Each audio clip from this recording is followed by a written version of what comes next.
আবারও উত্তাল বাংলাদেশ। বাংলাদেশের দিনাজপুরে পরিস্থিতি দিন দিন খারাপ হচ্ছে।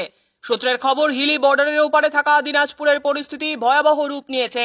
বেশ কিছু জায়গায় আগুন ধরিয়ে দেওয়ার মতো ঘটনাও ঘটেছে। ফলে হিলি ইমিগ্রেশন দিয়ে বহির্বাণিজ্যের ওপর প্রভাব পড়তে চলেছে। সোমবার সকালে রপ্তানি হবে সেই মতো পণ্য বোঝাই লরি যাওয়ার জন্য তৈরি হলেও পরিস্থিতি খারাপ হওয়ায় বহির্বাণিজ্য বন্ধ করে দেওয়া হয়।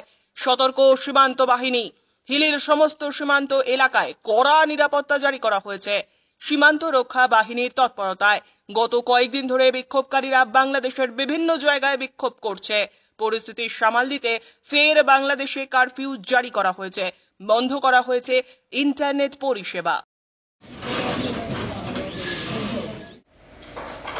হিলি এক্সপোর্ট অ্যাসোসিয়েশন থেকে আমি বিরাজ অধিকারী এক্সপোর্ট অ্যাসোসিয়েশন সম্পাদক বলছি।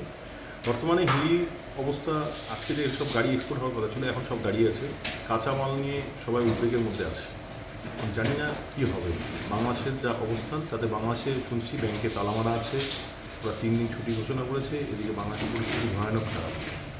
আমরা ভারতের যারা এক্সপোর্ট সঙ্গে জড়িত আছে, আমরাও উদ্বেগের সঙ্গে আছি। কী হবে আজকে, কী হবে বা আগামীতে কী হবে, যেসব কাজ হয়েছে সেসবের বিল কী হবে, সব নিয়ে আমরা চিন্তার মধ্যে আছি।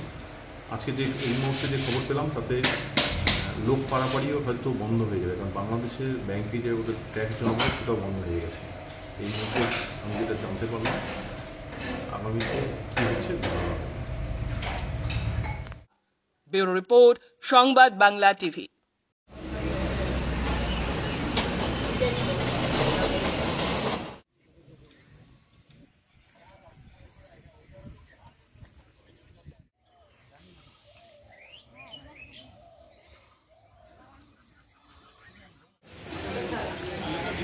বাবা